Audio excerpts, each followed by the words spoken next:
No, now I'm on the air. Okay. Engineer on the air. Okay. Phone's up. Okay. This is your fill-in host for the Jeff Sargent Show. Jeff is not here today. He is out getting sponsorships for our radio show. So thank you for tuning in, and I am your executive producer slash engineer slash co-host slash salesman slash whatever you want. So my name's Dan Rapp, and so I'm here today to fill in for Jeff, who at the kind of the last minute, he called me last night and said he couldn't come in. So I'm here to fill in. So I'm going to be jumping back and forth. We have a guest today, Gino Felipe, my good friend from the city of Upland, the city of gracious living, and he's going to be in today. Uh, so I'll look forward to hearing from him. And that's what I do. I'm very active in the city of Upland, as well as the city of Ranch Cucamonga and the city of Claremont and Pomona and Chino. So I have a lot of connections. So it's kind of cool that I do the things that I do. Unfortunately, I can't log into our Wi Fi. I don't know why, but I have to look that up. So I just wanted to get the show started um, and let everybody know that, that Jeff's not here today, but he's going to be back. We'll be back next week. So today you have me. Tomorrow you might have me again.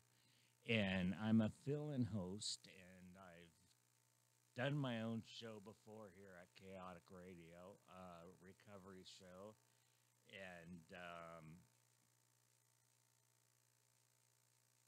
that's what I do. Is I do recovery, and I'm studying to get my bachelor's degree in psychology. Um, with addiction and medication, and so I'm doing that, and so yeah, so that's kind of what I do.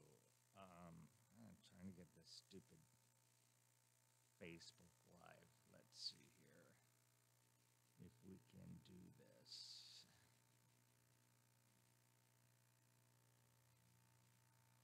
Yeah, we did it. Okay.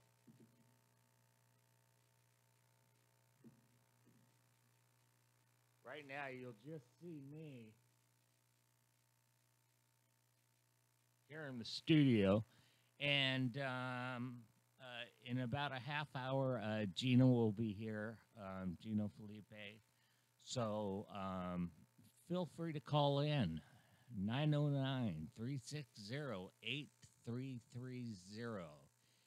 Excuse me while I go to the engineer booth and make sure everything's cool in there, because I'm by myself, okay? So I'm doing five things at once. I'm doing everything but out looking for sponsors, which is what Jeff is doing today.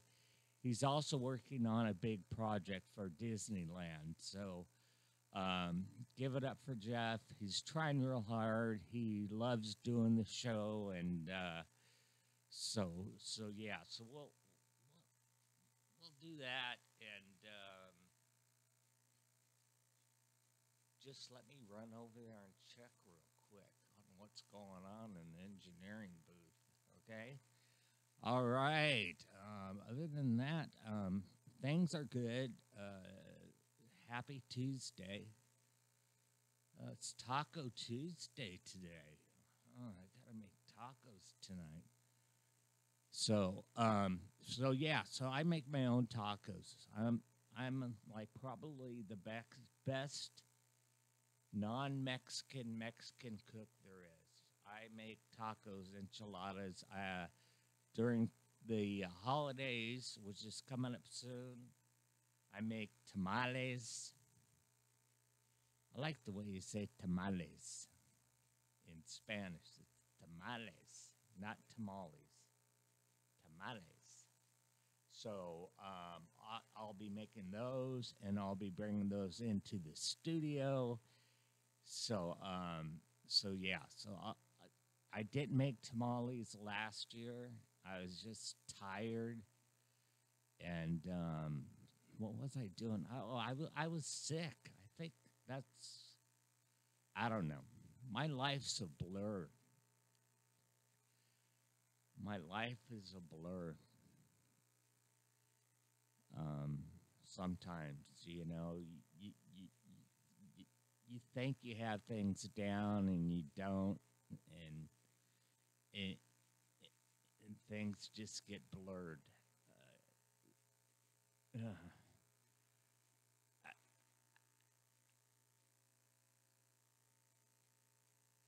I think that's when I might have been in my coma.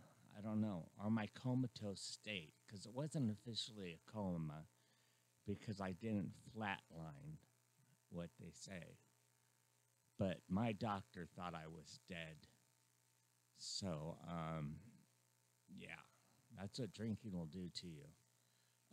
Yeah, it's a lot of fun, a lot of fun to drink until you spend 30 days in a recovery center, and then you detox at Kaiser,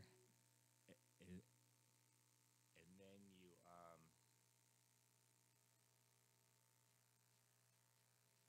go to rehab,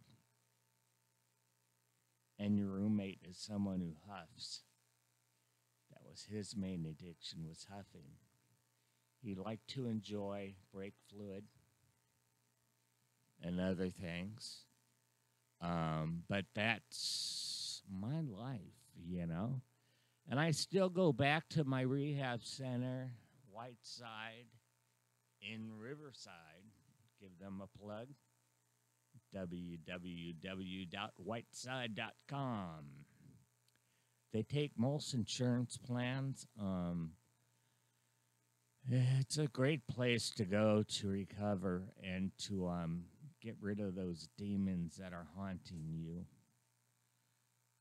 So yeah, so no, that's a good place. So yeah, so I just want to give them a plug, and let me just take a quick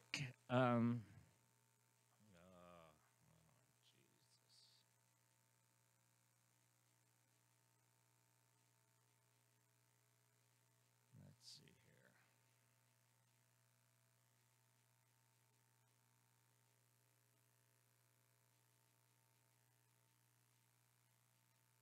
here. Yeah, dead air is always good. Yeah, yeah, yeah. You're welcome for that. Dead air is better than no air. So yeah, so that's my life, is a life of recovery, and a life of ending my addiction, which started at the age of 14, with drinking and doing drugs, cocaine, and PCP, LSD, you name it. I've pretty much done it. One thing I never did was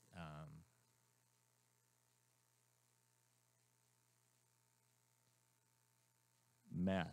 I never did meth. Back in my days when I was younger, I think it was called crank or crack or crank. I don't know. But no, I never did that. So Um, Good for me for that.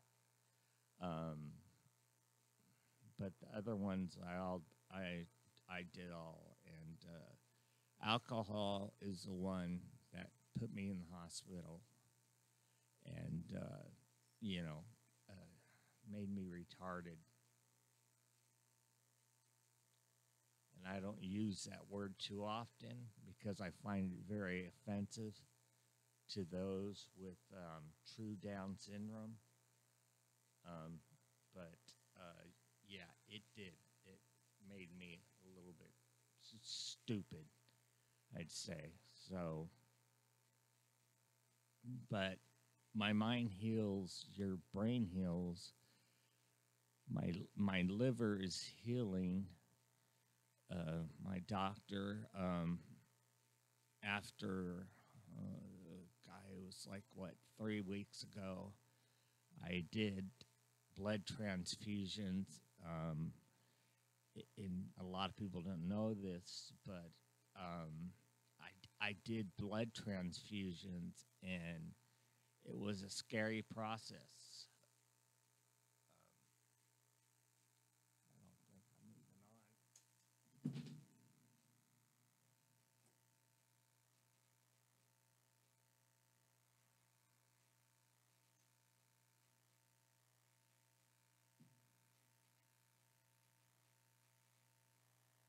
Yeah, so the blood transfusion was a scary process. I went to my doctor, my regular doctor, and he tried to withdraw blood from me to check my electrolytes. He thought because what happened is I came out of the kitchen. I got a boost, an energy, one of those protein drinks, and it didn't work. And I got to the living room, and I felt like I was going to pass out. So I yelled at my wife. I go, Rhonda, gi- give me my walker. I can't walk. I'm gonna fall down. And if I fall down, it's hard for me to get back up because my legs are very crippled. And yeah, so she's like, What do you need your walker for? I go, I need it. It's in my bathroom next to the shower. That's where I keep it. Because sometimes I use it when I get in and out of the tub. So yeah, so no, so I got my walker,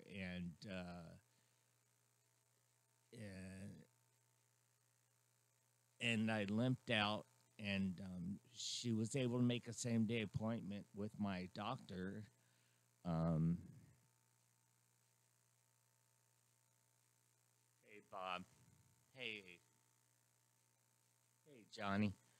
Um, I was able to get to my doctor at a same day appointment, and they tried to withdraw blood from me and check my electrolytes, but they couldn't draw any blood. There was nothing. They had I had one nurse poke me 3 times. She couldn't get anything. And then another nurse came in and poked me 3 times. She couldn't get anything. And then they had a nurse from the urgent care unit, and she came in and she poked me 3 times, including my wrist, which hurt like a mother.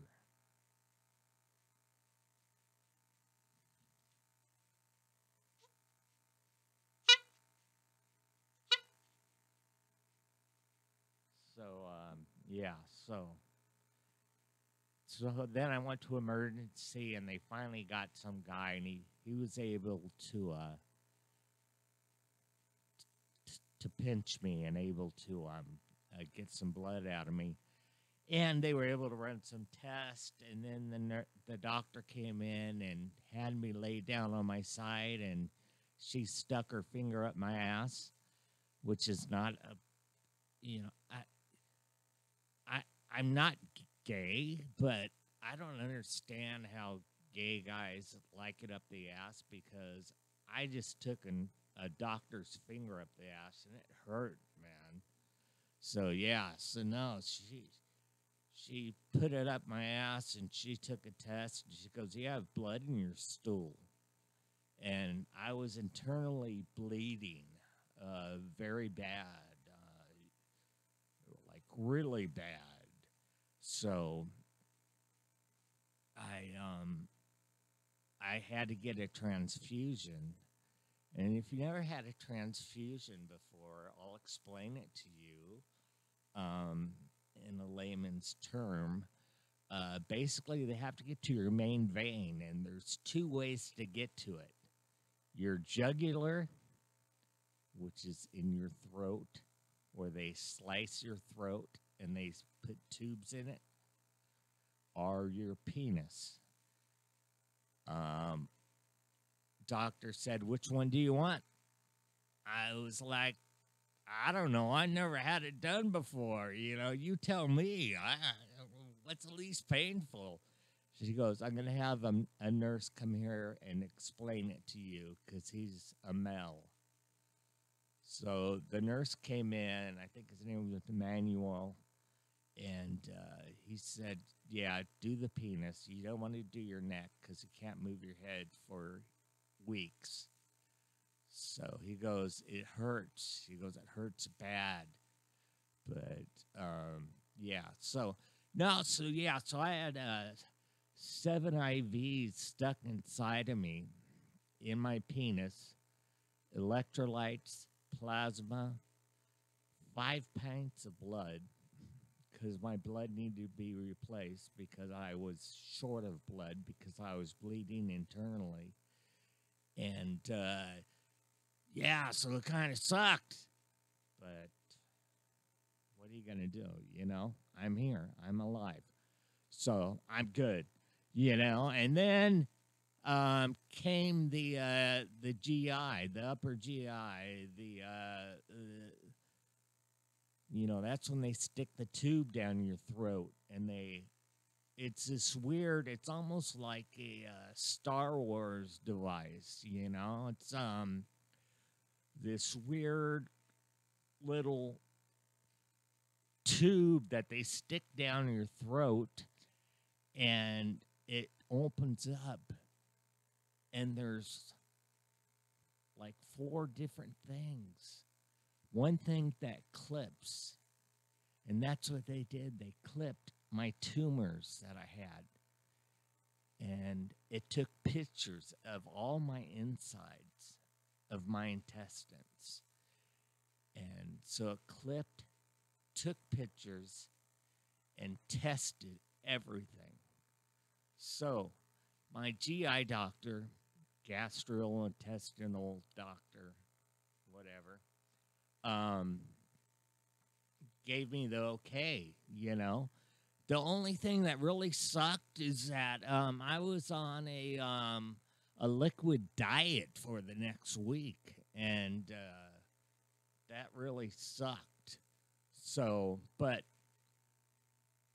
I lost about 20 pounds, which I've regained, unfortunately. Um,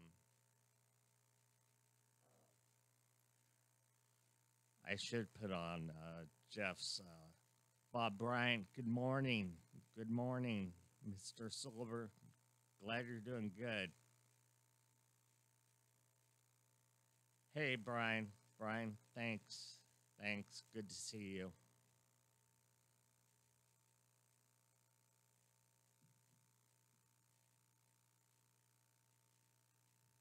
So, yeah, they put me on this liquid diet, and I lost about 40 pounds. And they said, "Well, we can't release you from the hospital until you give us a stool movement." And I'm like, "I can't. You're just giving me liquids. I'm peeing like crazy." I mean, breakfast was chicken broth, a cup of Italian ice, and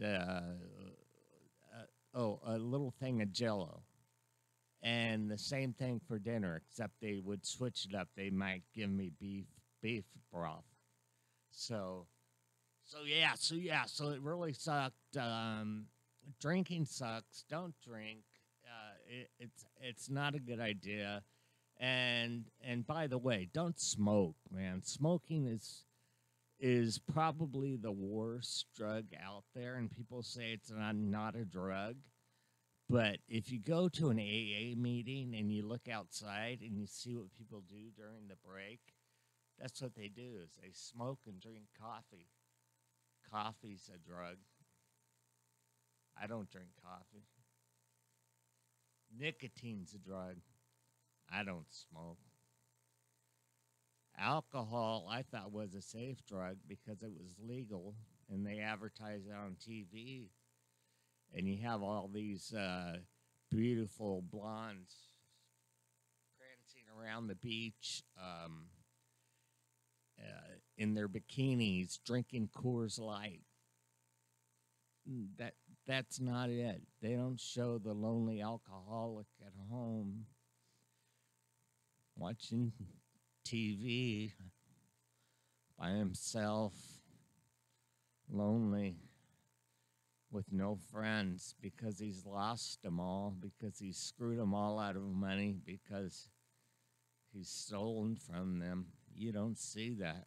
You don't. And wow, man, I'm kind of bringing the show down. We usually play like old 50s commercials and stuff, but my laptop's not working right. I don't know what the hell's wrong with it. But so I'm just gonna depress you guys with my stories.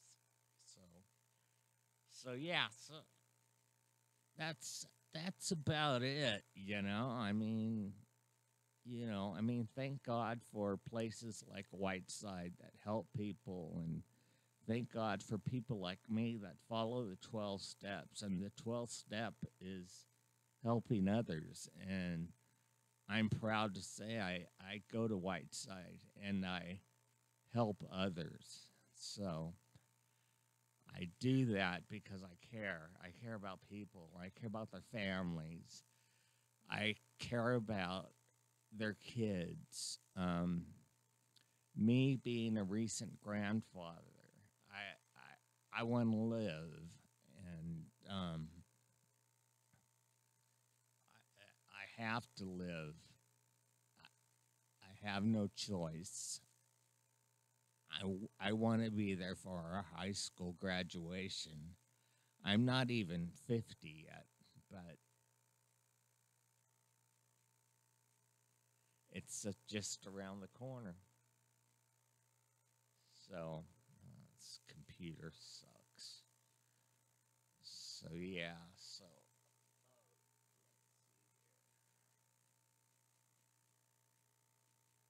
Tammy Taylor, hey, good morning. Doug, thank you.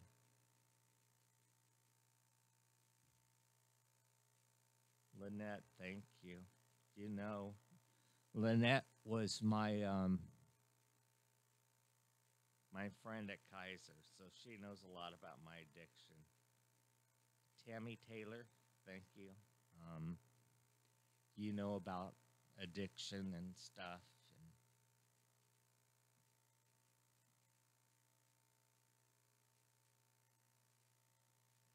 so, thank you. Thank you. It's hard for me to talk about in an open forum. When I talk about it in AA, it's kind of different because I'm talking about it with other addicts. Even when I talked about it at CA, Cocaine Anonymous, or NA, Narcotics Anonymous, um, it's kind of like they're friends, they're people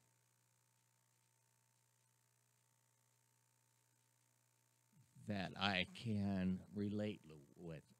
It took me a while to realize my addiction to alcohol, even though alcohol's legal, it was not any better or worse than um,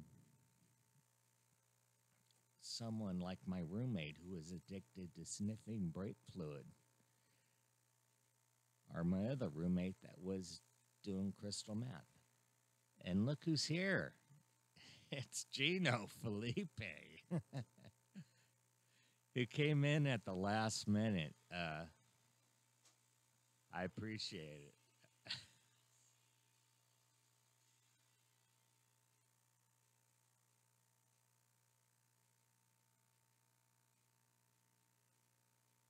I'm going to put you right here on M3, Gino, whenever you want to jump in.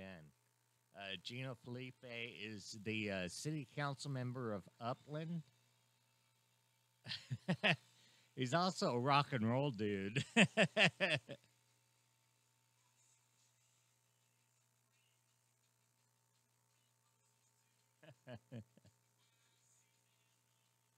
I loved it when he posted me that picture, that song. Yeah.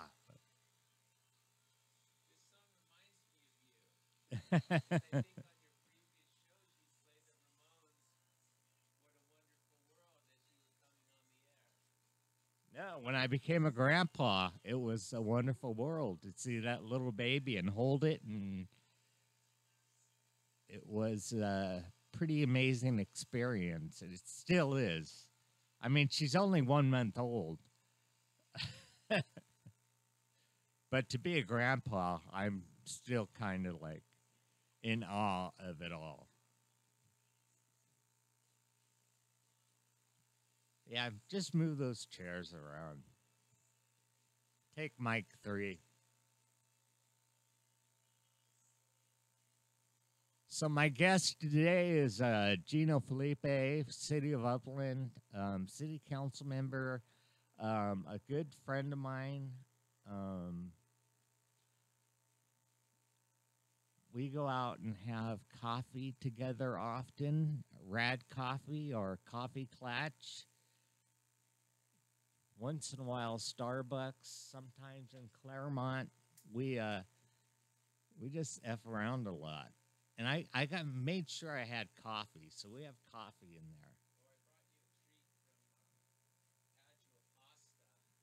there. Oh, I love that place. Yeah.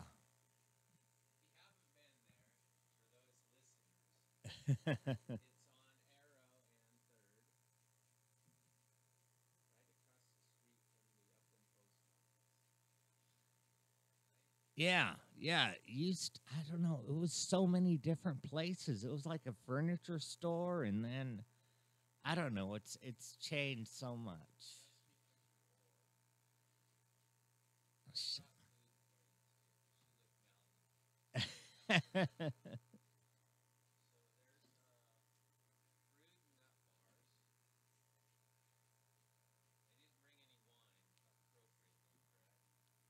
Yes, thank you. No.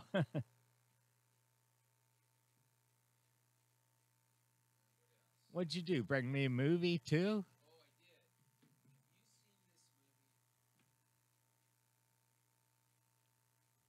The Castle. No.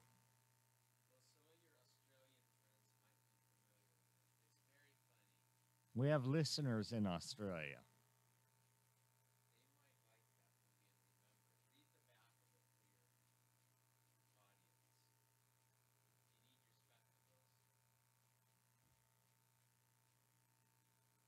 Yeah, right here.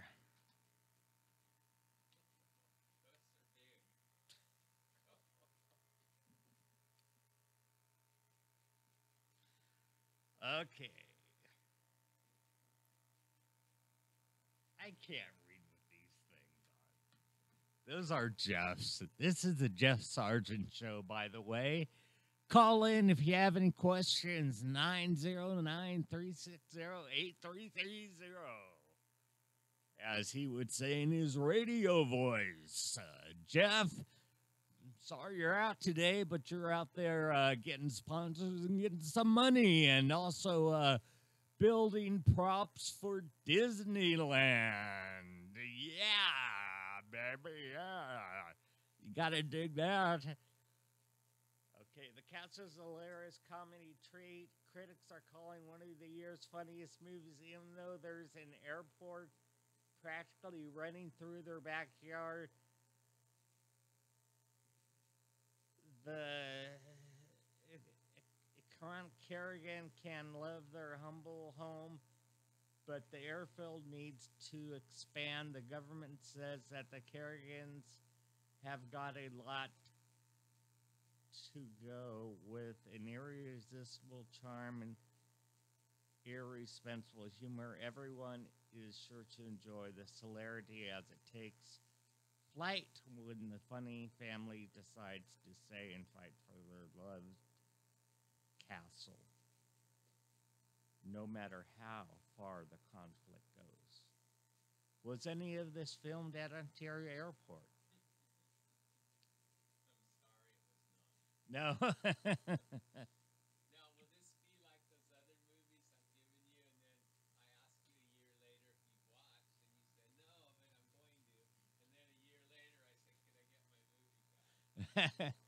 I did watch the last movie you gave me about the radio station that was kind of like a pirate radio. Yeah, the boat that right. That was a good movie.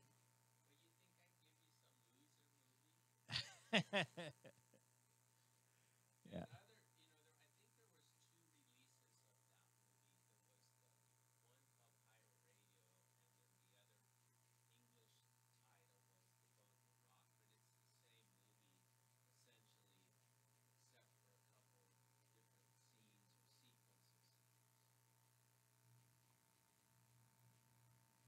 Wow. So yeah, Rock the Boat was a good movie. It actually kind of made me tear up when I saw all those records destroyed when the boat was sinking. Um, So can we play the trailer? I'll look it up here. So give your audience can get an idea of what that is.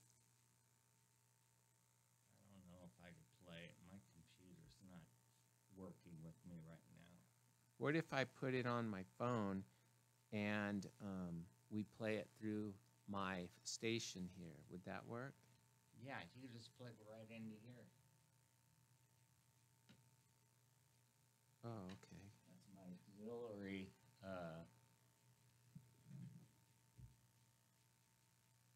All right, let me find a trailer. This is a good one. And you know what? One of your favorite actors, I think, was, he's not with us anymore, but Philip Seymour Hoffman played one of the DJs in the movie. And he was really good. So anyway, let me find this trailer. You know, I barely know what day it is, and then so you get a hold of me last night, and you say, "Can you come on the radio?" So what are we going to talk about? This is kind of like the Jerry Seinfeld show. We don't really have topics. We just come in and talk and just, it's casual. We just BS and, you know. Good. All right, here we go. So this is the Boat That Rocked trailer. The movie's been out, I think, since, gosh, it's got to be about at least 10 years now. Okay, we'll see if this works here.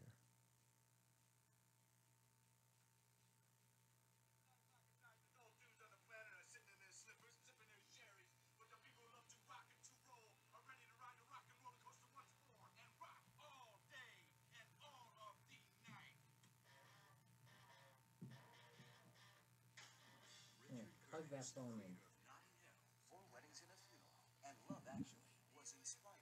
Are you getting it? No. All right, let's. I'm getting it through your microphone. All right, let's start over, right? Okay. Boy, I'm learning something today. I can go from here to Rotary Club and share what I'm doing with you.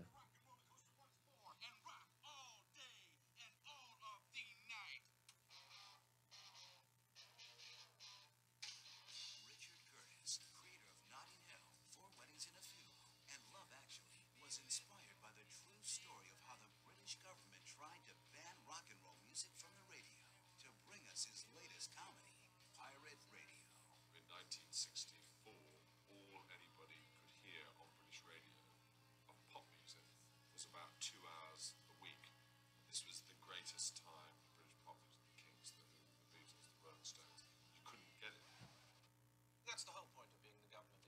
like something, you simply make it illegal.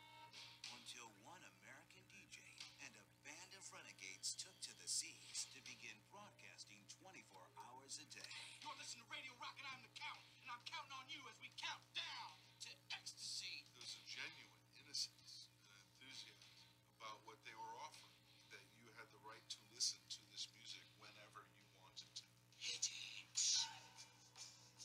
They became known as pirates, loved by millions, and despised by the government. They are the sewer of dirty, low morals. Busy day. Wow, 22 million kids used to tune in every day. And then, of course, they got outlaw status, which was even cooler. You did something dirty. Shut the filth off. We're going to shut them down.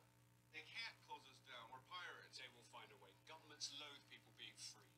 This fall, experience the comedy about the untold story of the motley crew that saved rock and roll. Let's rock! This is a trick. We've got the wrong damn boat. Spectacular mistake.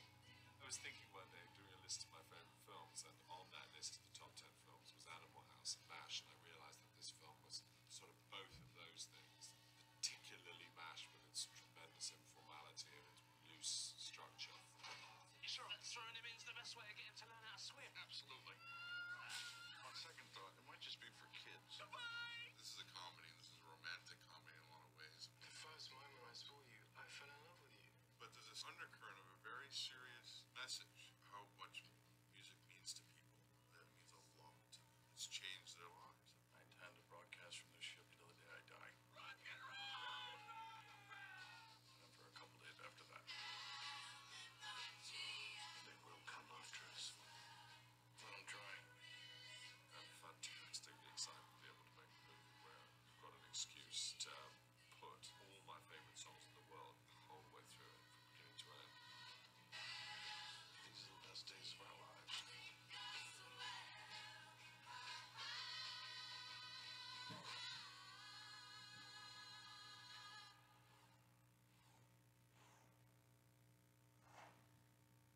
There you go. No, that's a great movie, and I just want to know your thoughts real quick.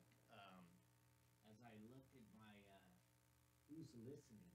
Doug is listening. Robert's listening. Tammy Taylor Short is listening. Rhonda's listening. Jimmy's listening. Thank you. I can take off my glasses now. But what do you think about? I don't know if you're a fan, but I'm a big fan of classic rock. I mean, I love punk rock.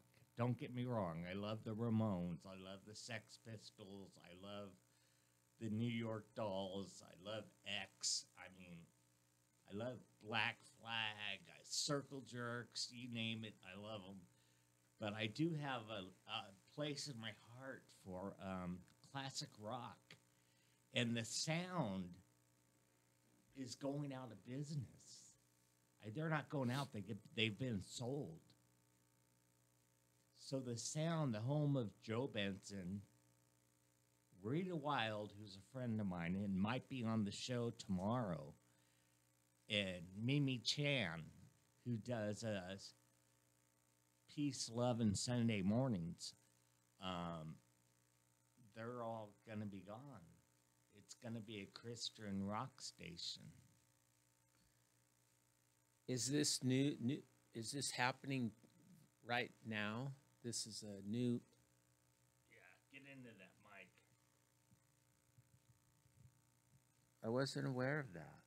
Yeah, no, I was just given an official announcement by Rita Wilde the other day, and Mimi Chan also told me the same thing, that they are in 2 weeks going to change the format to a Christian rock station.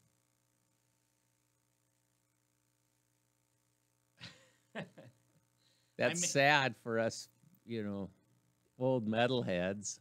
Yeah, I'm an old punk, I'm an old Pink Floyd. I love Pink Floyd. I love classic rock. I mean, and to see them shut their doors is sad, to say the least. I'm sorry to hear that this morning. Yeah, so.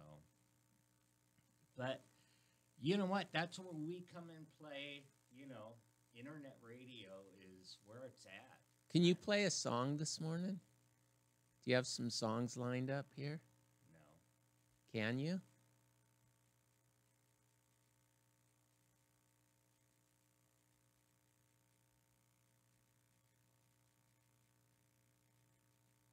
You always play good music here when I come by.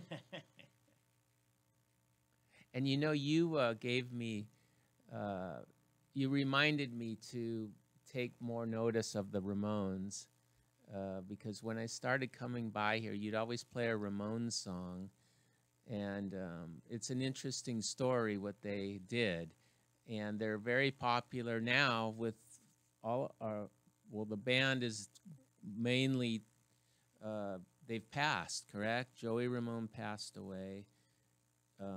Dee Dee passed. Yeah, they all. It's an interesting story, the Ramones, and they're very popular. Yeah, I think, despite popular belief, I think they were the first punk rock band, not the Sex Pistols, but I think the Ramones were. I think you're right. So what's your favorite Ramones song? Probably because I did so much time in rehab and in the hospital, probably Sedated.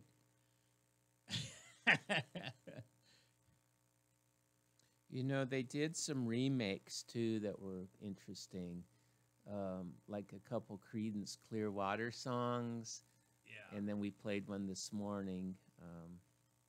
What a wonderful world. And they were not brothers, correct? Correct. Formed in 1974. No. Yeah, 1974. They are often cited as the first band to define the punk rock sound. Despite achieving only limited commercial success, the band was major influence on the 1970s punk movement in both the United States and United Kingdom.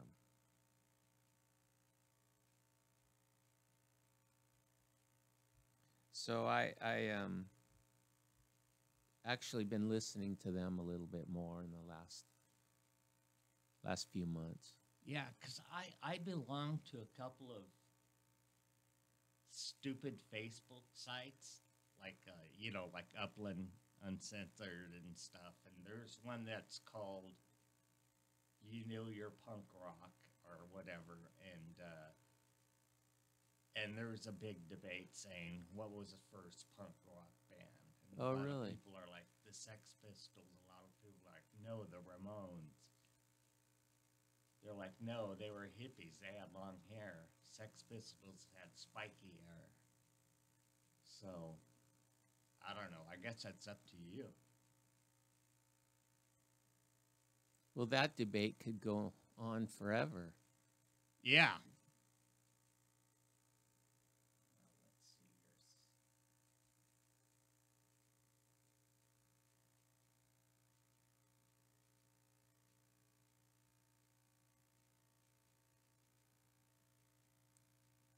So I thought you'd have coffee ready for me here.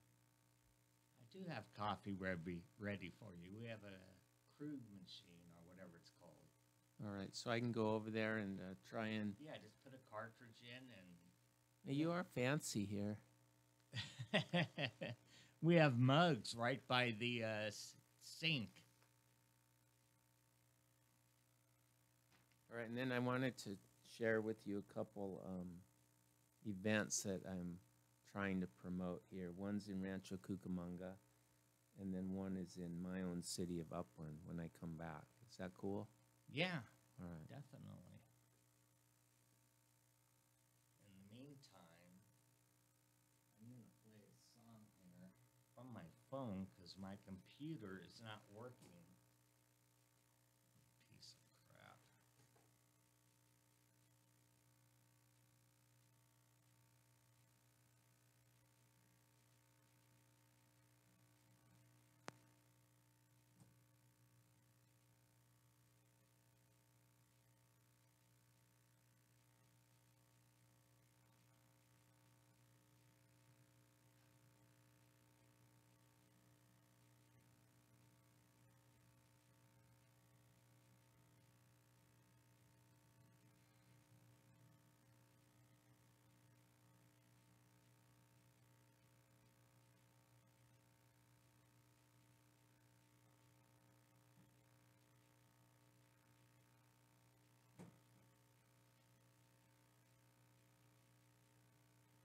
All right, nothing like dead air. Okay, Gino's getting some coffee. I'm looking for a song to play on my phone, but I can't seem to be able to do it. Let's see here. iTunes. Yeah, baby. Let's see here. Bands in town. YouTube. The answer. 590 AM. Oh boy.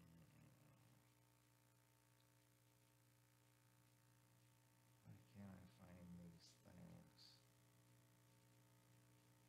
There we go. Here we go.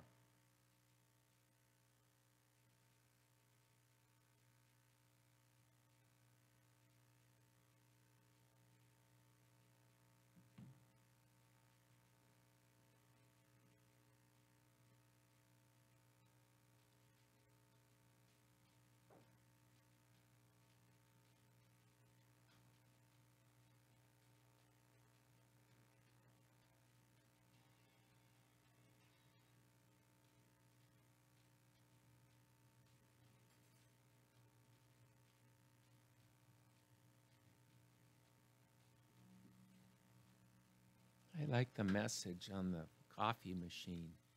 Your brew is ready. Enjoy. What are you finding us a song? Here, I have one for you while we're waiting, okay? Piano.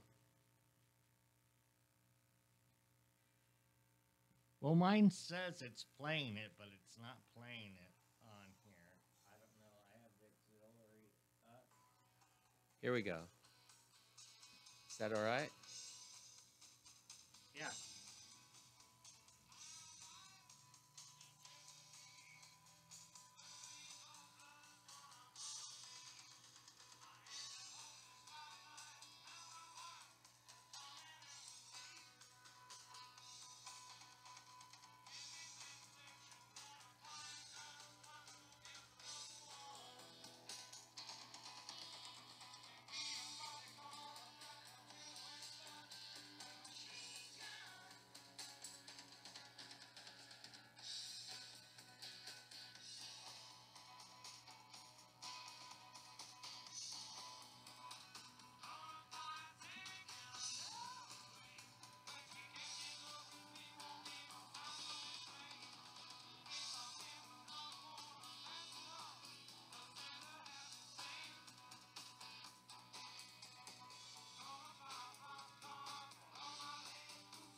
Are we both playing songs?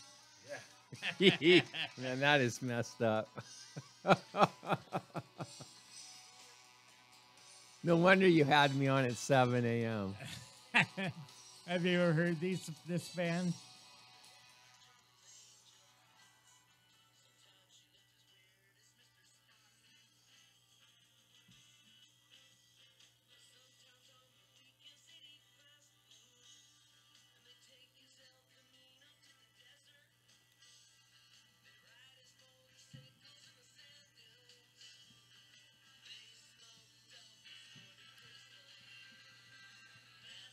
I think we better ask one of your listeners how that sounds.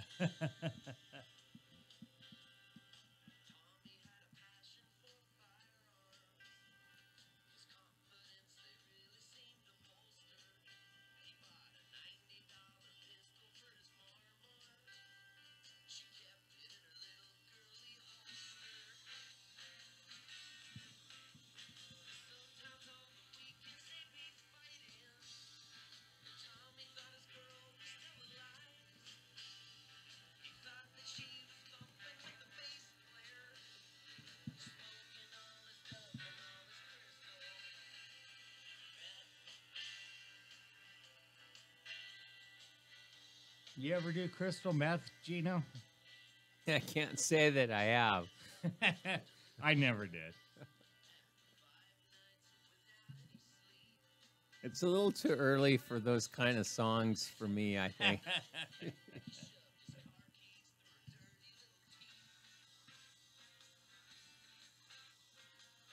Oh, how about some Tom Petty this morning?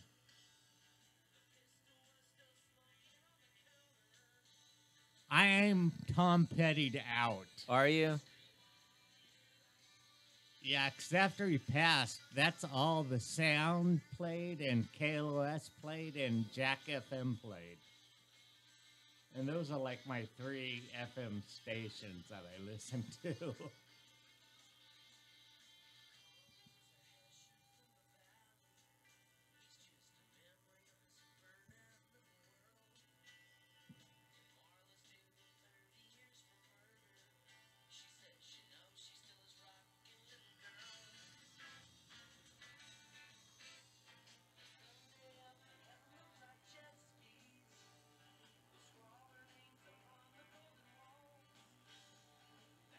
Did you ever see AC/DC in concert? No. Me either. That was a disappointment. I should have made time and tried to do that. That's an Australian band.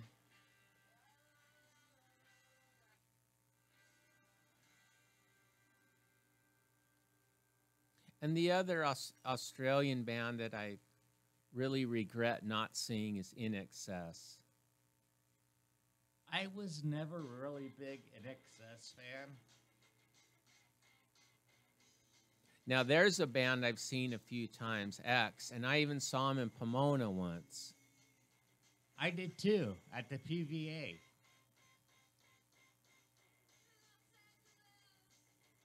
Are you plugged in?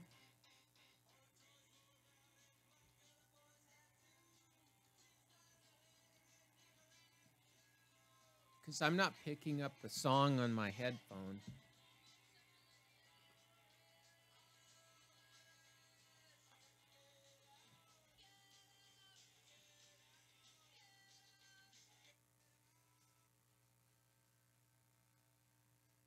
No, for some reason it's not coming in. I have no idea why.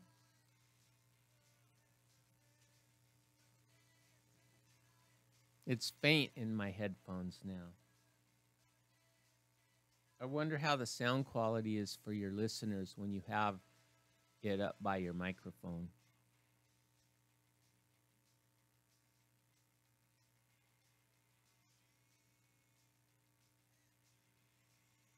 What's the last concert you've been to? I actually think it was X. Really? Yeah. Where at? At they did a free show at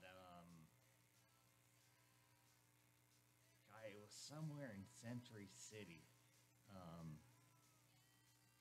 and yeah, so it was a free show, and it was just John Doe? no, it was John Doe, Exene, everybody but Billy Zoom, because Billy Zoom.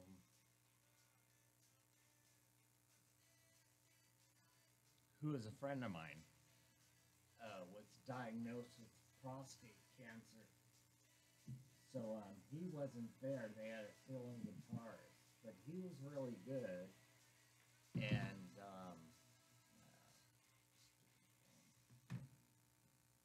he was really good. But no, it was a free show and it was nice. It was a lot of families there, a lot of kids there. My wife just went and saw them at Pershing Square, which was another free show. And then John Doe actually came out and sang the national anthem at Dodger Stadium. He didn't take a knee. He stood up and sang it and sung it like a man, you know. So,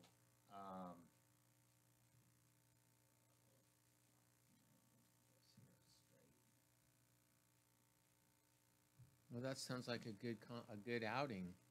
Yeah, no. My wife went and she said it was a great show. And guy, who will open up for them? The Meat Puppets opened up for them. So, so yeah. So, And when's the last time you were on stage?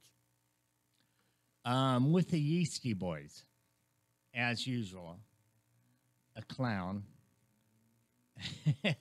When? At the Doll Hut last month. It feel good to be back on stage? I still get nervous. You know, I'm used to running boards and doing stuff in the background and, you know, roadieing stuff. But if they tell me to take the stage, I will. And what I do is, if you've never seen it,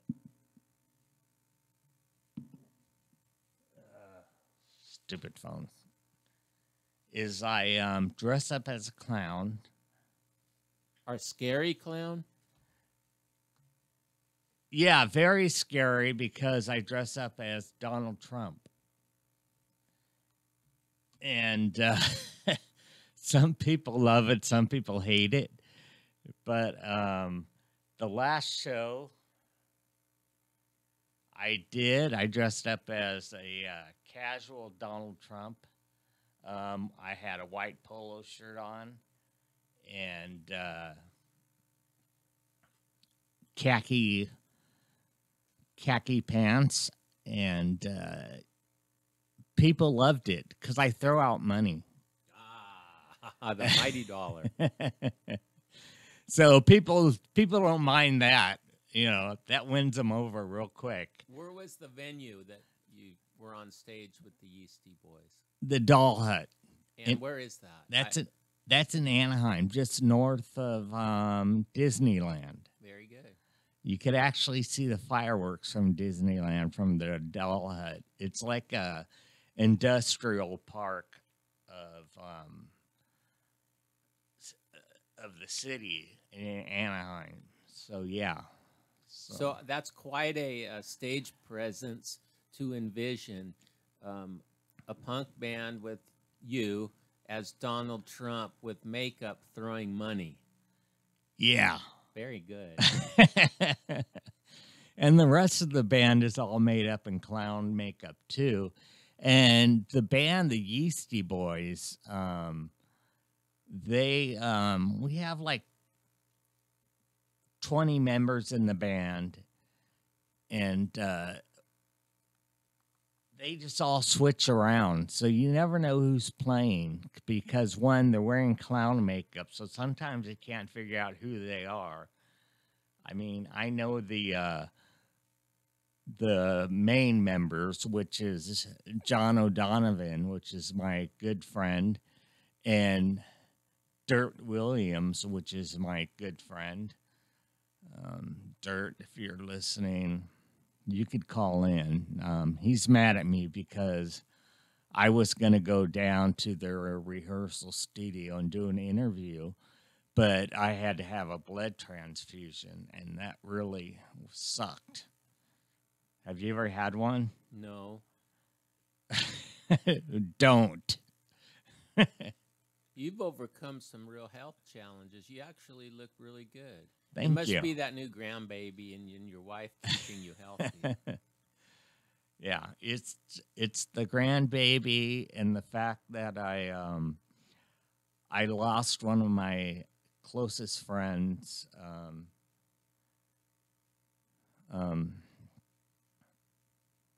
Johnny Marquez, who passed away due to a lot of things, but mostly he was a rock star. He was a bass player in bands. He played CBGBs. He went on tour. He was a pretty, he was a great dude, but he smoked and drank like a rock star. Some people like what's the guy from the Stones? Keith Richards. Yeah, he's not Keith Richards though. Keith Richards could do that and just keep going. But his system, his esophagus, got cancer from his smoking, and then it went down into his stomach, and then his stomach can process it. So his liver was shot because of the drinking, and his liver can process it. So he ended up passing away at the age of 50. Oh, I'm sorry to hear that. Yeah, and that's kind of young. How'd you meet him?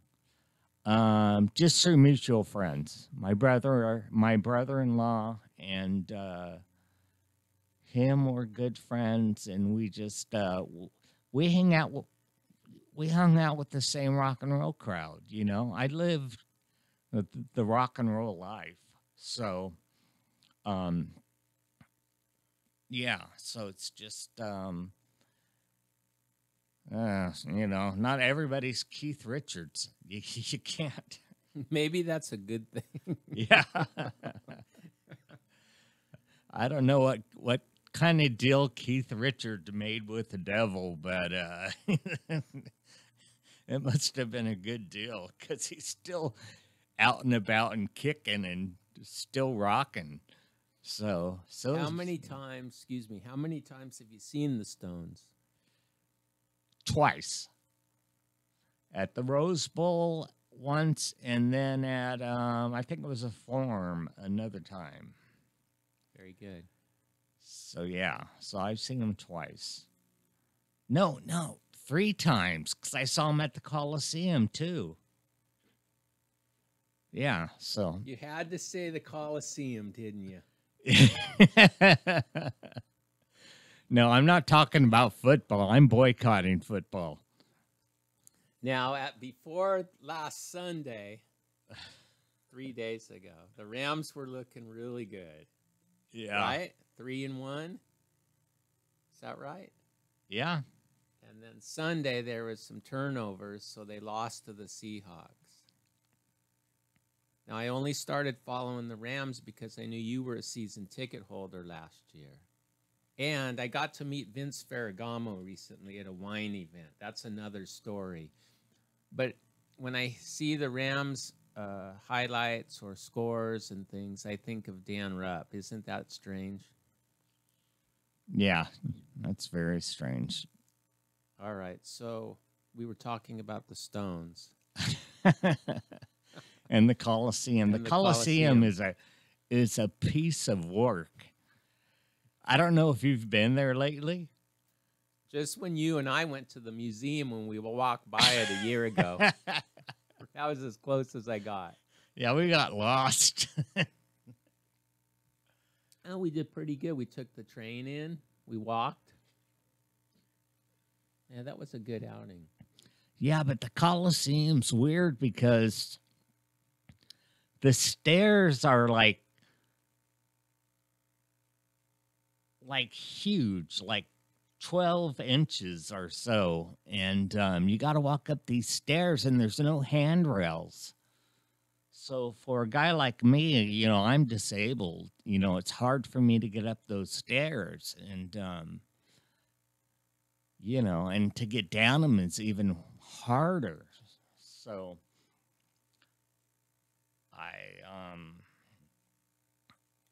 I was fortunate enough that I had another season ticket holder next to me he held me and helped me down the stairs. And he's like, dude, come here. I got you. You know, he had a Ram jersey. I had a Ram jersey. And so he's like, I got you. One of the good ones. Yeah. You know, like he was a big, you know, 6'5", you know, huge dude. And he just put his arm around me and he's like, I got you. You know, meanwhile, all these kids are just passing right by me. And I'm like, cool, thanks, dude. So that was good. Ram fans are good fans. They're not like Dallas fans. I don't like.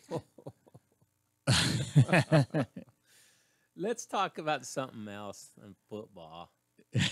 Let's go back to music.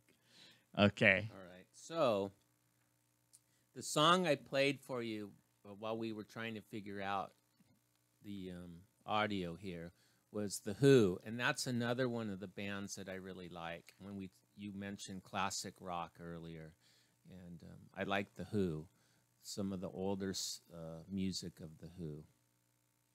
And that song was called My Wife.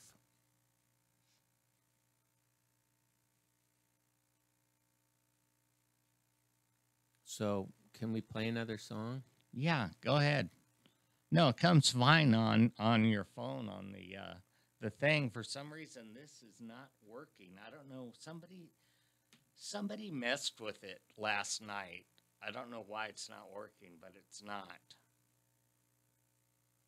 Okay, I hope the listeners can hear this. This is Def Leppard, and I first saw them. This is embarrassing. I first saw them this summer in Ontario, California. All the years of Def Leppard being on stage, and it took me, 20, 30 years to see them. But they played this song, and I like it. Here you go. This is called, well, this is an ad for Mercury, but we'll get to Def Leppard. This is called Love and Affection. Okay?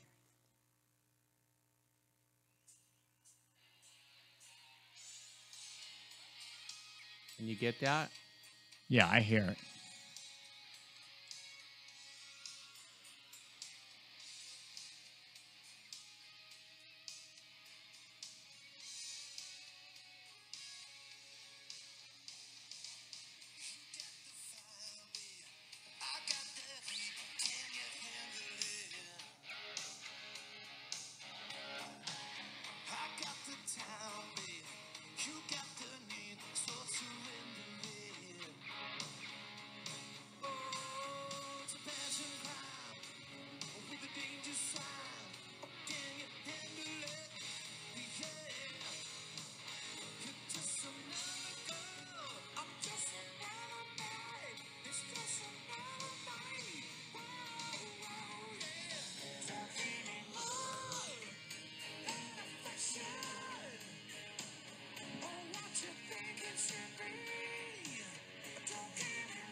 Okay, we have some non-Def Leppard fans Do you really? watching. Yeah. Oh, that's sad. Okay, well, maybe they could give us a request. Obviously, they can hear it, right? Yeah. All right, give us a I song. tuned in for Death Leopard. Well, maybe you could go to some requests and we'll do this. I'm glad they can hear it at least. We know that we're not broadcasting silence. No, we're up. We're live. My wife is listening. God bless Rhonda. Yeah, she puts up with me, especially with all my illness and addictions and everything else I have going on. So, and my friend Dougie's listening in the UK in England. So we have international audience. Dougie is one of our best listeners. He calls in all the time. So, Dougie, thank you. And he said, thank you, Dan, for talking about your addiction. It could help others. I know how alcohol can kill people. So, but let's get to you. What are you plugging, Gino? Well, I was plugging Def Leppard till we got hammered. Now, does Dougie like Def Leppard? I doubt it. Oh. He's more of a GBH, Subhumans type guy.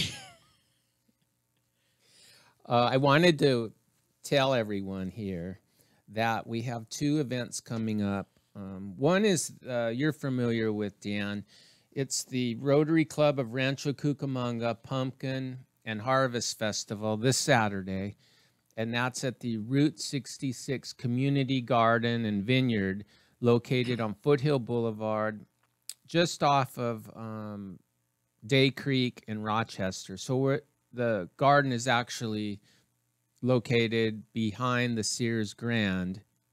And this is an event where we give away pumpkins to elementary school kids, and we sell pumpkins also. We have a Carving with a Cop event where the kids get to carve pumpkins with the sheriffs. It's not carve a cop, it's carve with a cop, okay? No bad jokes here. Hayride, the Altaloma Riding Club is there. The equestrians team will be there with the horses. The Rotary Club of Rancho Cucamonga has a raffle and face painting. So it's a real simple day event. Free admission, 10 a.m. to 4 p.m., 12151 Foothill Boulevard. Any questions, Dano? You don't like pumpkins? No, I already got a pumpkin. I went to Cal Poly. I went to their pumpkin patch. One of my wife's brokers, she's an alumni from Cal Poly. So they have an alumni night. Oh, very nice. And it's not free. The pumpkins are $5 a piece. So that's not too bad. I think the pumpkins at the Route 66 garden are less expensive, and we grew them there. That was my job through the summer. And I learned something. Now you tell me after I already bought a pumpkin, or 2 pumpkins. Now, if you get the pumpkins in the ground by July 1, you'll be okay for Halloween. We were about 7 days late, so we've got many of them still growing. The families that come out can actually have us cut a pumpkin for them. And then we had to pre-harvest some because the birds were starting to attack the pumpkins. But we have almost a quarter acre of pumpkins out there that we've been growing ourselves at the garden. And the garden is an interesting project. It's 15 acres under the power lines south of Foothill. So we've got about 30 small plot gardeners that come out and take care of their own space. And then we have a couple larger tenants on the property growing organic lettuce and a vineyard as well. Yeah. So I'll just ask you real quick, where do you buy your produce at? Well, I use the local markets around where I live, and so I'll visit Sprouts, or I actually like the produce at Stater Brothers. Once in a while, I'll go there. But Sprouts seems to have good produce. And then any of my garden friends will have some excess tomatoes or lettuce. I'm always there, and onions. How about you? I got this little, I don't know what to call it, Mediterranean or Arab place called Red Tomatoes right on Ramona and Foothill. Really? And I usually go there because our prices are like really low. I mean, like I can get a watermelon for 50 cents and pineapples for like 75 cents. Where's it located? On Foothill And Ramona. and Ramona. Yeah. So that's in the center where the Satsuma Sushi is? Yeah. Yeah. It's right there on the corner. Northeast corner, Foothill and Ramona. Yes. Very good. I'm a big watermelon connoisseur. In fact, we grew some watermelons at the garden also. Anyway, they're good for you. No, some people say they're just mainly water, but I hear they are good for you. And they also have good sales on spinach, and I can't eat kale, but for people who like kale, they have good prices on kale. I don't know if you drink smoothies. Do you? I got a NutriBullet, so I do all the time. Maybe that's why you're looking so good. Thank you. Actually, no, I don't. But I eat a lot of fruit. Yeah, that's what I am. I'm a big fruit person. And you'll notice today I brought you some fruit and nut bars, right? Yes. These are Nature Valley Trail Mix, chewy granola bar, fruit and nut, almonds, raisins, peanuts, and cranberries. Now, doesn't that sound good, Dan? Everything I like. All right, did you find another song? Did any of the listeners make a song request? No. What's Rhonda like? What kind of music? No, you don't want to play her kind of music.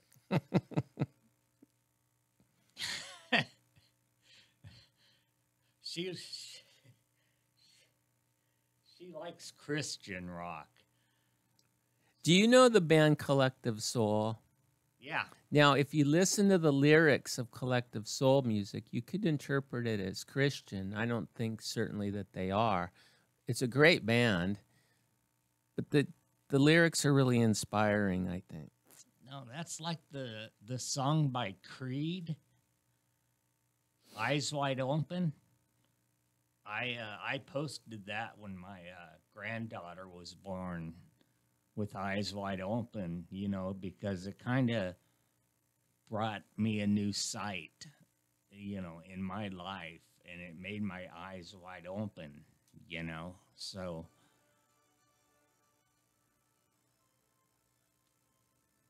I'll try a lot to of find a things could collect. be interpreted as Christian. U2 is another band that could be interpreted as Christian. So I'll try to find you a Collective Soul song here. oh, my cousin Terry's tuning in. Oh, hey, Terry. Terry's listening from Minnesota, I think he's living at now. He was in New York, but he just moved. Hey, Terry. Ryan Luce is being critical of your Def Leppard, suggests, you know, you're That's not very. Def Leppard. You know what? You want me to come back here? Maybe you don't. I mean, that's cool. I'll get up at 6:30 and come in to, you know, Be abused. be ridiculed. I can stay home. Have the dog look at me funny, right? Do you have a dog? I had two, but they're in the happy hunting ground now. Right? They grew old, but I loved them. They were Bruno and Bodie, right? Labradors.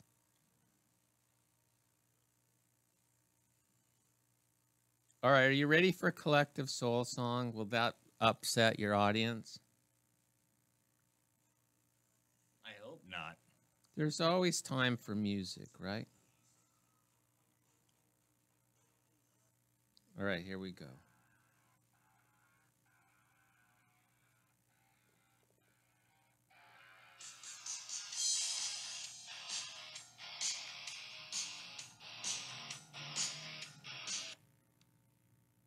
Uh-oh, we had a malfunction.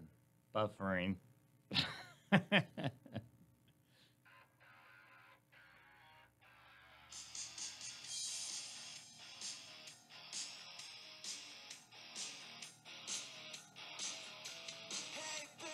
are you listening?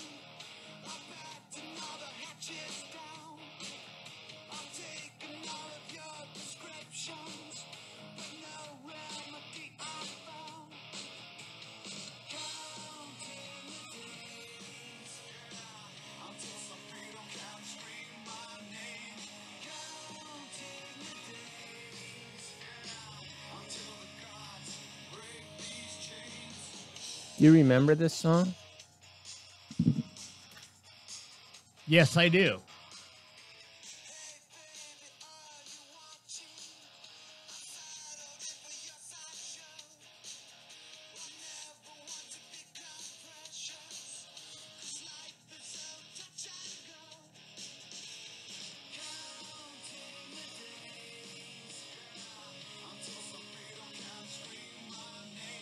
Okay, this is better than Def Leppard.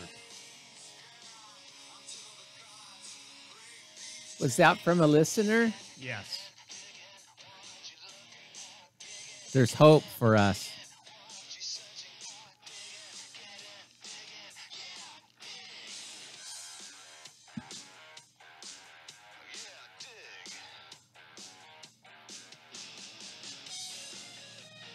Now, do we have to pay royalty if we're playing these songs on your show?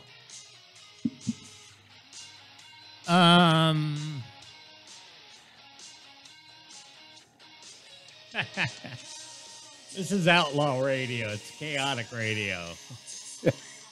We don't pay we don't pay crap.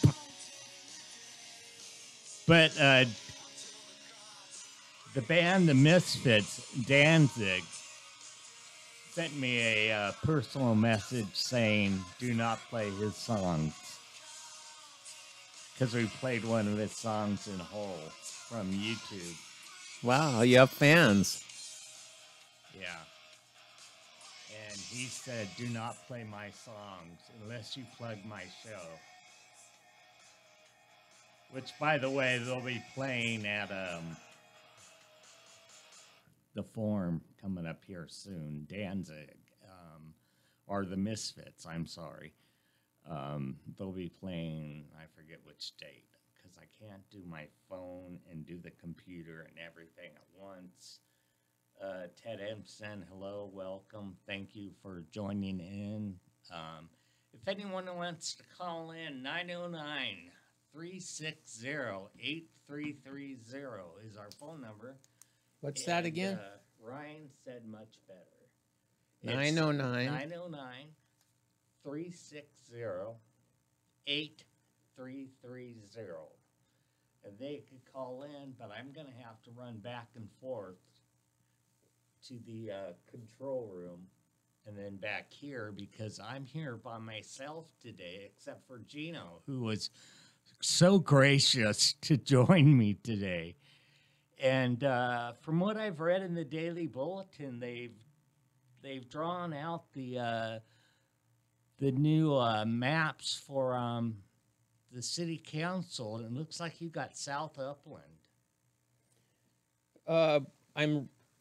I'm part of Southwest Upland, and so soon the council will discuss which 3 of the 4 districts will be participating in the 2018 election. So I think that's coming soon. The cities was more or less forced into adopting districts, which is a whole nother topic. Essentially, because we're a city of less than 100,000 people, we were able to either accept the new outline for elections, or go to an election, actually, like you did in your city. When you're over 100,000 residents, you don't have the option of simply adopting it. So it was a result of some threatened litigation, and the city of Upland decided to avoid it, adopting districting, which will be the first time Upland's been under that format. So 2018 election, you'll have 3 districts out of 4 running. So you're going to run again for re-election? Oh gosh, you're going to talk about that. Well, you're a city council member. I mean, we could do music all morning, but That's a better idea. I'm ready to go again. We'll see what happens with this districting. If my district is selected, I will run. It would be my 3rd term. We've really accomplished a lot, and I'm proud of that. Upland's been through some, difficult times in the past 15 years, as you well know. But we've achieved a lot. We're not bankrupt. We're growing. A lot of opportunity. The roads are getting paved. We've got new opportunities for downtown, and things are really looking up. So I'm encouraged by the current council and the new mayor, Debbie Stone, is doing a great job, and our city manager, Marty Thuvenel. How's that? that's good. One more event, speaking of Upland. We have a fire department open house and pancake breakfast this Saturday, October 14th, 8 a.m. to 2 p.m. At Fire Station 164, which is located at 19th and Campus near the Colonies Crossroads. And this is an event where the public can see what's happening with the fire department. As you know, we've just merged recently with San Bernardino County Fire. So residents can see the equipment, learn CPR classes, station tours, meet firefighters, a lot of different activities. And that is on Saturday, October 14th. I appreciate you welcoming me here always. I've got probably 10 more minutes with you. Okay. Any questions? No, just how's the new city council member doing? She seems to have a few complaints that she's being ignored, and because I talked to her. She's been on my show, and she seems to like she's not a part of the good old boys club. What is the Good Old Boys Club? I'd like to learn about that, because I don't think I'm part of it. I don't think you are either. We work well together, the whole group. I mean, if you look at the voting record, usually the votes are unanimous. So how we arrive at that is different for every group of people. You have 5 independent people. I think the new member is learning. I'm not satisfied with some of the things she's said, but, we live and learn. Yeah. No, like I said, she's been on the show, and she was kind of, she's still a little, what do you call it, wet. She's still like, learning, and she's just like, I don't know. I don't know if anybody likes me here. I don't know. But no, she seems to be fine. I mean, but like anyone else, just like me here, I get abused and confused. Well, it's a tough job being an elected these days, right? Yeah. And then there's a lot to be responsible for. You have in Upland, we have nearly 78,000 residents. Several thousand businesses. So everyone, I think, has the same objective, which is to do the best job we can for our city. And how we arrive at that, everyone has different beliefs and practices. Okay, and one more question. This comes from a small business owner in South Upland, in downtown Upland, the old downtown Upland. They feel they're being ignored while the colonies are being putting too much focus on by the city, and the downtown has been ignored. Well, those of us that live below Foothill, see the city as two distinctly different areas. I don't necessarily agree with that. I think downtown has some great opportunities. You have some very active business owners down there that are reinvesting in downtown. The city is doing some infrastructure improvements. There's some grants available for facade improvements. On the other side, the colony certainly has been a vital addition to the city in terms of generating sales tax revenue and, you know, nearly 1,000 homes. So they're both productive areas. In downtown specifically, to answer your question, the city has hired a firm to act as a marketing arm for the city. So the city's been understaffed in some areas more than others. So as we're trying to encourage economic development, we've hired a firm in the last year to bring business opportunities and development to downtown, to work in harmony with the historic preservation groups and the downtown merchants. And I think it's working slowly. One of the things downtown that's always concerned me is you have different owners of buildings, as you know. Some are very active, but however, some are absent owners, right? So the property can need improvement and not necessarily be taking care of their building as they should. The city has limited ways to influence them. But you mentioned Tammy earlier, really great addition to downtown. There's the historic group, the Cooper Museum's active. Rad Coffee, your friends are doing well. There's a new sweet shop across the street next to the Smothers Barber Shop that they do the candied apples.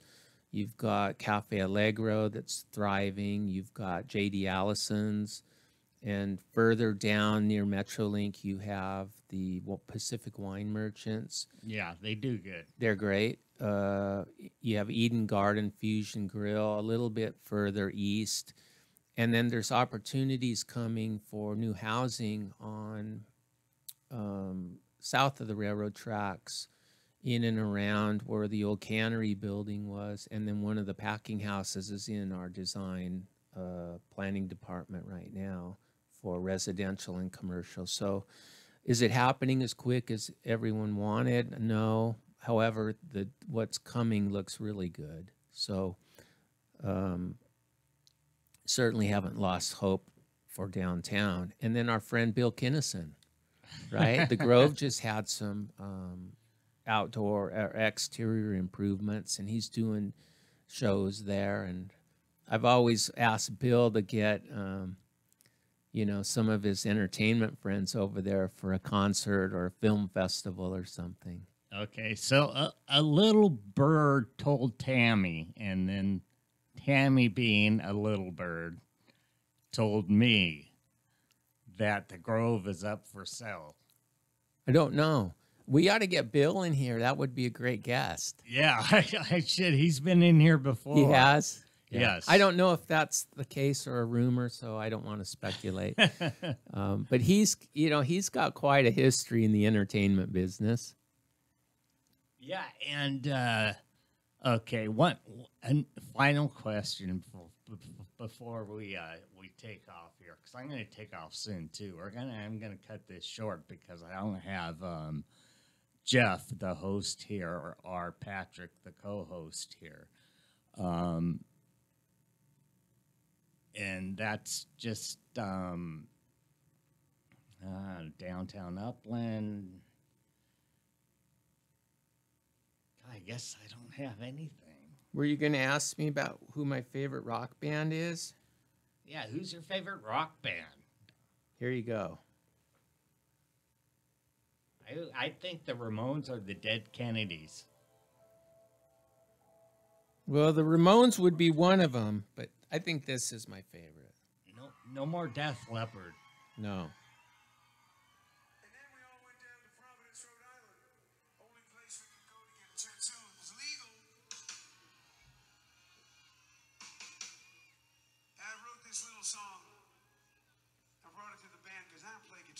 I said, Joe, you like this? Any good? He said, yeah, we can maybe work this out. Anyway, May Menino, I hope you're feeling better, baby.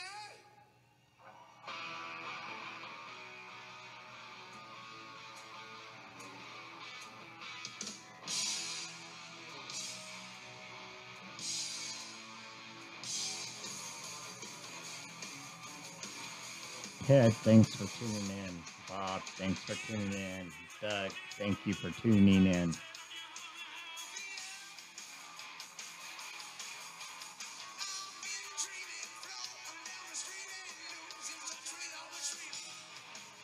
Aerosmith?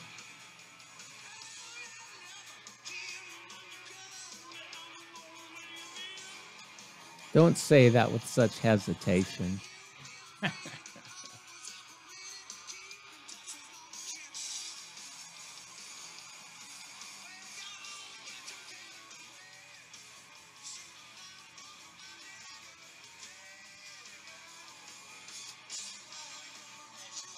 Dan, thanks for having me.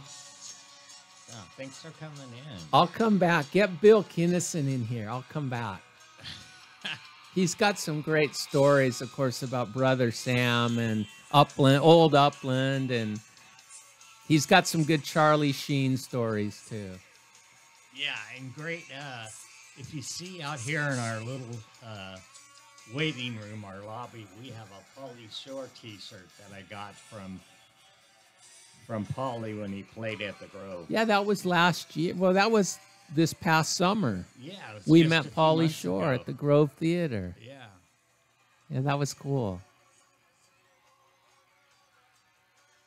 No, I wanted to go see the Pink Floyd tribute, but I couldn't make it. He's got some good shows coming up too. Yeah. All right, I'm going to go on to my day. I want to thank you and keep up the good work, and you look great, brother. Thanks, brother. Bye. I appreciate it.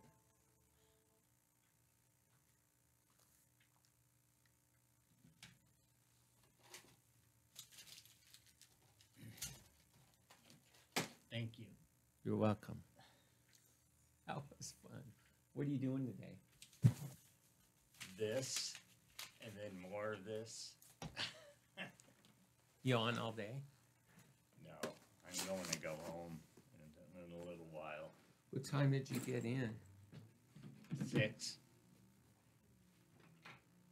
I got to turn everything on and stuff. So. All right. We'll talk to you soon. Okay, we'll do coffee again. All right. Maybe we'll get Logan out. I tried to get him to call in today. He's probably dreaming. I'll see you. All right. Thanks. All right, ladies and gentlemen, thank you, Gino Felipe, for coming in. City council member of the city of Upland, and now I remember what I was going to ask him. I was going to ask him about Oktoberfest, but I totally forgot. So, yeah, Monday morning quarterbacking right now. But that's all right, okay? He's going to be back again. He's a good friend of mine, and he's a good guy. I like him. George, thank you for tuning in. So, yeah, so no, Gina was in. He's gone now. I'm going to cut the show short because I am totally alone in this building by myself. So what I'm going to do is I'm going to shut the live feed off just for a second.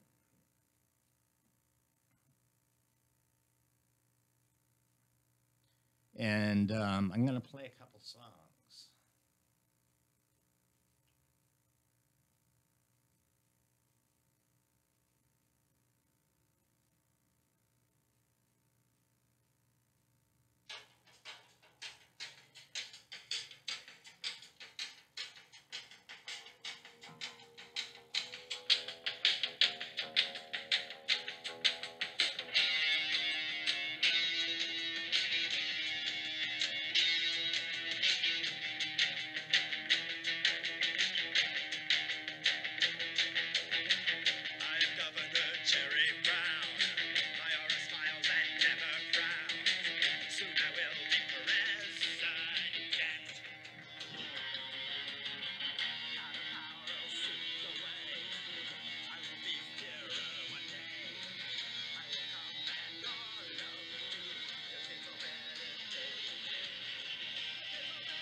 All right.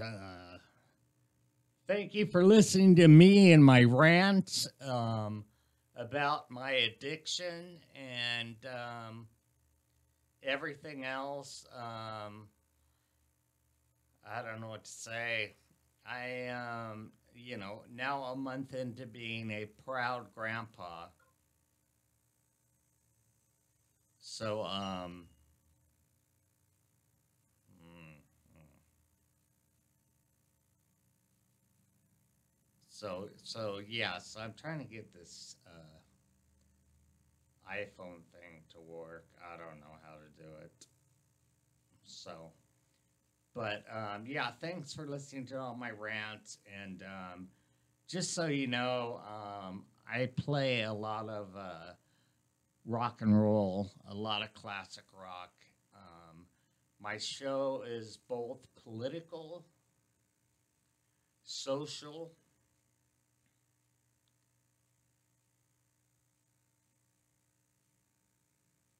and jeez,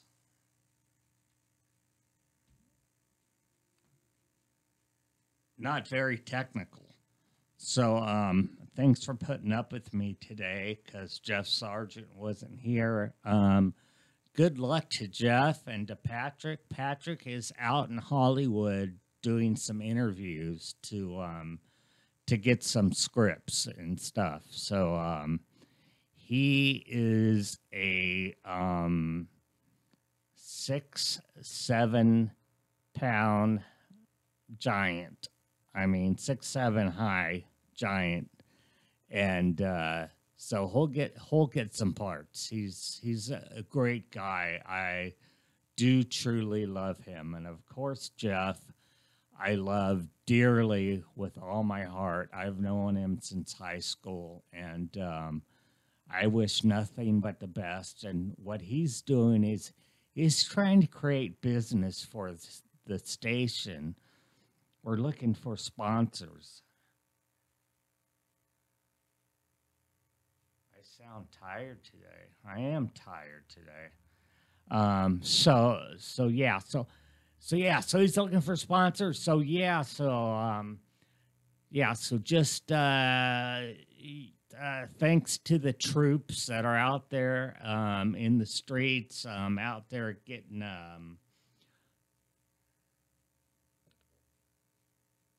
do your a little stand up. No, this isn't stand up, okay? Um, I mean, I can do stand up, but I really hate doing stand up. I mean, it is like the worst feeling in the world to hit that stage and expect people to laugh at you or to laugh with you. No, I'm not wearing any pants. I'm totally naked right now. So there's your stand up. You want to see my penis? Then I'll stand up, okay? Um, but no, they're out there. The troops are out there in force and getting sponsors and going out and getting jobs in Hollywood. And here I am behind this mic.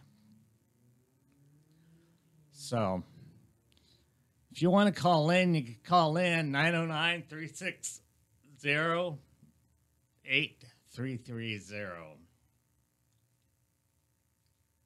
William Tuck, hello from Seattle. Hey, Bill. Hello, Seattle. That's where my brother-in-law and sister-in-law live.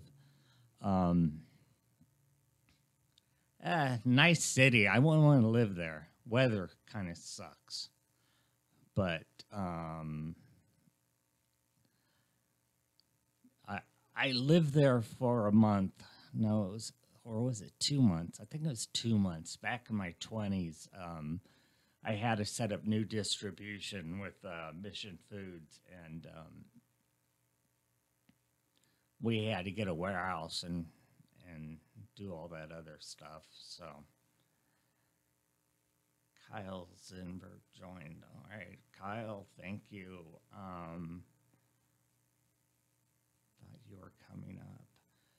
No, my wife came up to Seattle. I didn't go with her. We can afford it. It's expensive, man.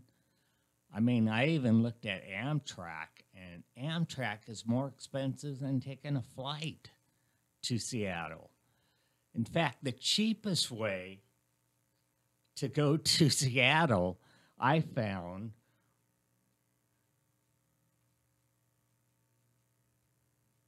yes, she did visit Nora. And the cheapest way to go to Seattle, I found, was to take a cruise ship to Canada, and they have a layover in Seattle, and you could stay there for a while and fly back, one-way ticket back home to here in Ontario. That was the cheapest way because I am the king of cheap. Okay, I mean, I just 160 bucks. Wow. Okay, no, I got a better deal than that, William. Okay, I got it for like $80. So yeah, so half your price. www.cheapflights.com. Not a sponsor, so I just like their deals. But so guy, I forgot where I was. Huh? What was I talking about? I don't even know, man. My brain is so damaged. When I was comatose last year, when I got out of my coma, I lost a lot of memory. I lost a lot of name recognition. I'd go out and I'd go see bands play, and I'd see old friends from high school and from from the Flamethrowers, Unforgiven, the Stepmothers, and Casey Royer and all these guys, and I wouldn't remember their names, and if it wasn't for my wife, Rhonda, I'd be lost because I needed her to tell me who these people were, because you don't realize what a 30-day sleep does to you. Not only did I forget people's names and faces, I forgot how to walk. I had to learn to walk again. Physical therapy for 30 days to learn to walk again. I had to use a walker. That wasn't fun. It's not fun. And I don't wish that on anyone, especially if you're under the age of 50. You shouldn't be using a walker. And I had to use mine a while back when I did the blood transfusion. And it sucks, man. It sucks being dependent on a device to help you walk. But you know what? That's what you do to get by, I mean, I got to do what I can do. And like my doctor said, Dan, you want to grow old, you want to grow up and see your granddaughter graduate high school, and you want to do all this stuff for your granddaughter and your wife. I'm like, yeah, I do, but it's so hard. It's fucking hard. Hey, Julian, what's going on, brother?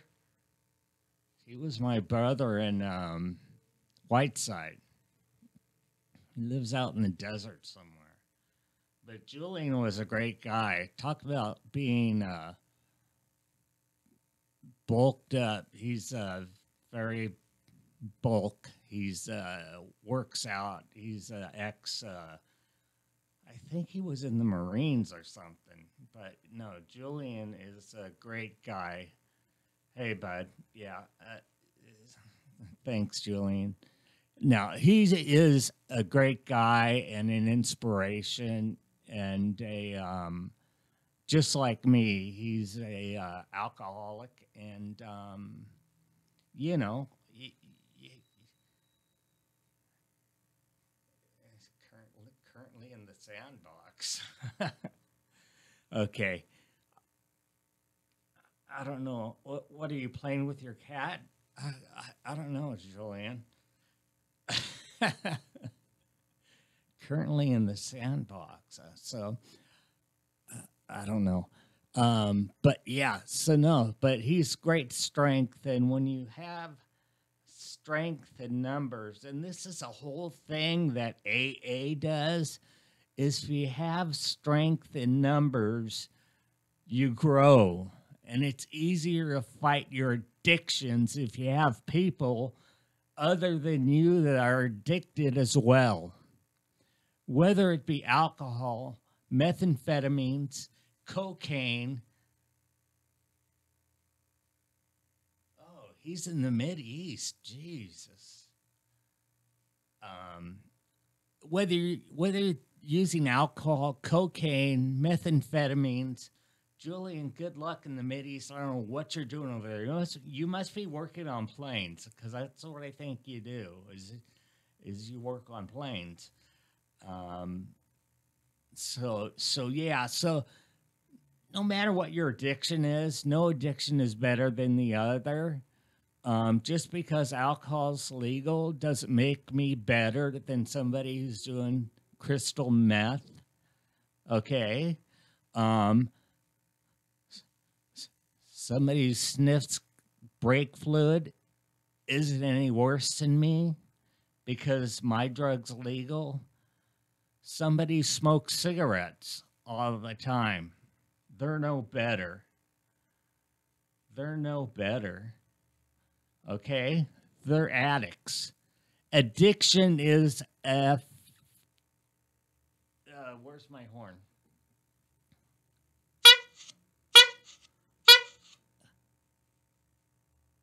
Disease. And there's no cure for it. If I could take a shot for my addictions, that would be great. But you can't, you know.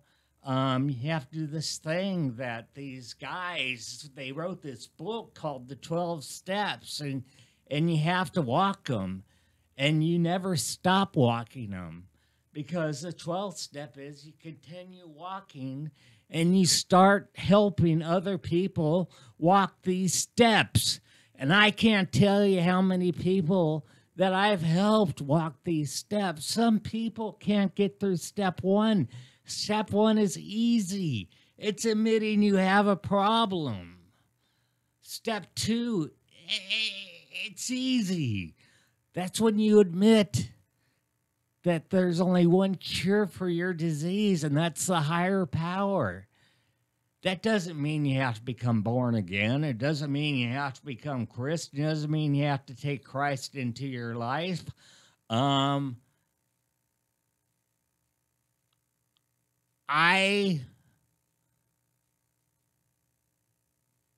have Christ in my life, so it's hard to me to accept this whole higher power thing, you know, into my life and to preach it to other people, because I didn't believe in that, because I knew there was a higher power, and that higher power was Jesus Christ, who died for us on the cross. Can I hear an amen? Amen. Julian's got 2 years and he's still on step 4. Step 4 is the most hardest step to go by, because step 4 is giving up your regrets.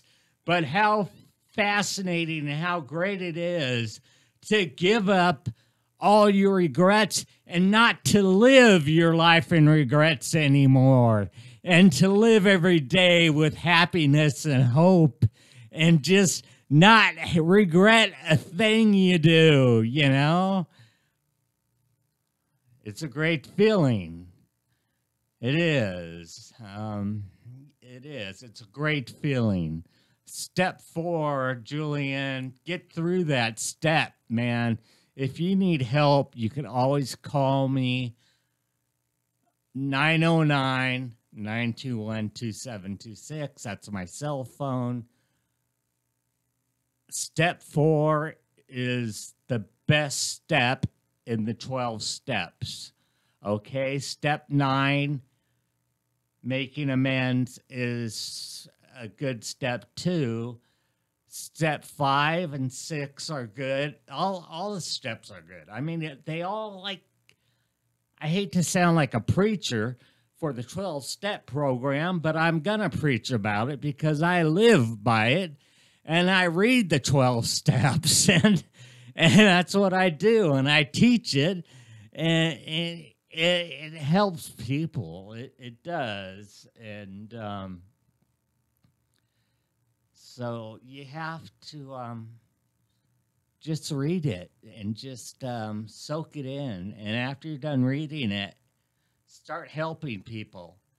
And when you help somebody to read step 1, guess what? You're reading step 1 again. When you help somebody to read step 2, you're helping them. And you're reading step 2 again. And if you read step 3, you're helping somebody and you're reading it again. Same thing with step 4. And Julian, if you need help with step 4, I will gladly help you. But you're in the Mid-East right now.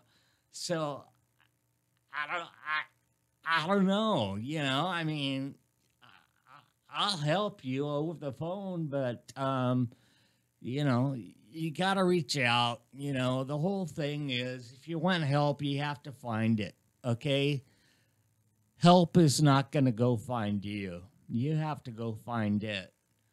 And it took me a near suicide attempt that I did. I slit my wrist. A long story, but I slit my wrist and I was admitted to a center in Chino, and it was horrible. Probably the worst center I've ever been at.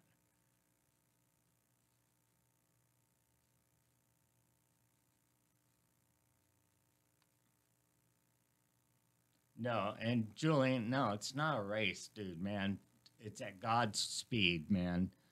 One day at a time, easy does it, dude. Not a race, man. Don't rush through anything. Don't rush through it. Okay? Don't rush through the 12 steps. I still don't know them all. That's why I teach them. So that way I relearn them. Okay? So yeah, I didn't bring my 12-step book with me. Sometimes I do. Sometimes I bring my Bible, and people look down on me kind of weird, like, you're weird, you know. But yeah, no, it's at God's speed, Julian. Okay, so don't worry about that, dude. Okay, no hurries. Okay, took me a while. So, guy, it's been 2 years, Julian. Wow.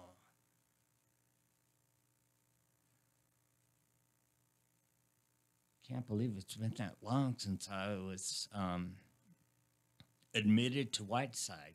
No, so like I said, I tried to commit suicide, and I was admitted to a place in Chino, and I couldn't stand it. I mean, it was horrible. It was like a prison. Um, and then thank God for my wife.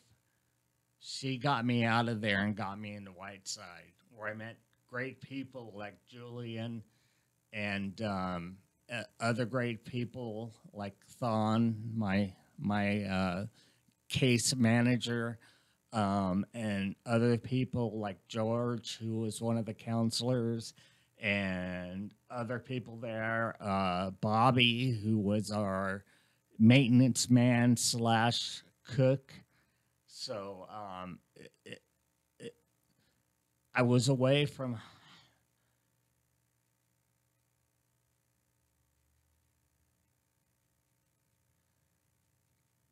Yeah, and Uncle Rick, Julian. Yes, okay. So I was away from my family for 30 days, and it was hard. It was tough.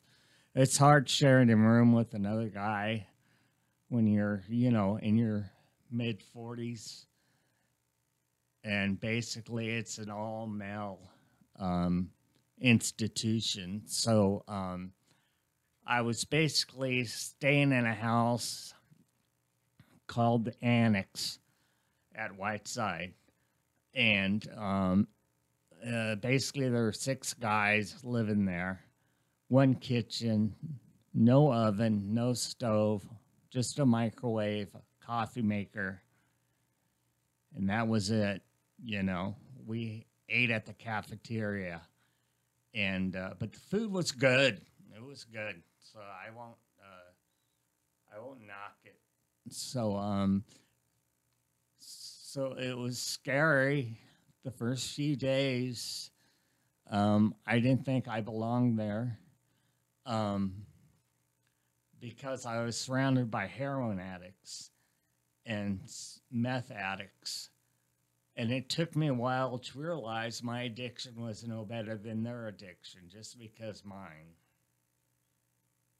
I think you should go home and lay down. Okay, Rhonda, my boss has joined in. It's funny because like people like Gino come in and they say, Dan, you look good, man. You really look good. And then my wife just knocks me down.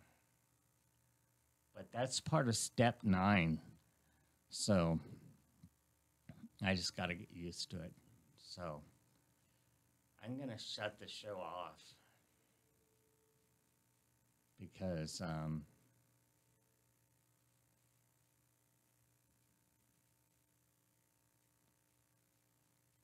that's what I was told to do. So have a great day, everybody.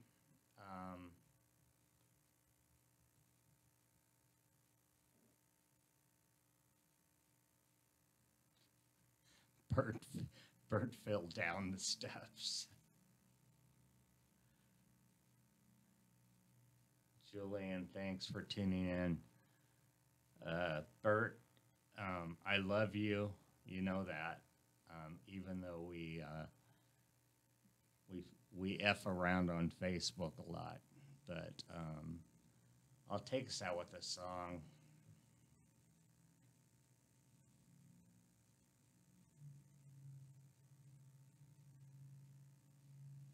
Mom's basement. No, this is not my mom's basement. Jack off.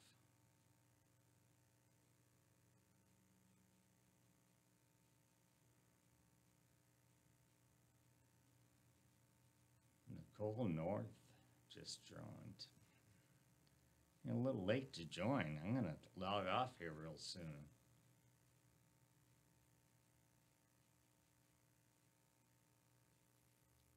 Don't you call me dummy, fool. You the big dummy.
And that's it.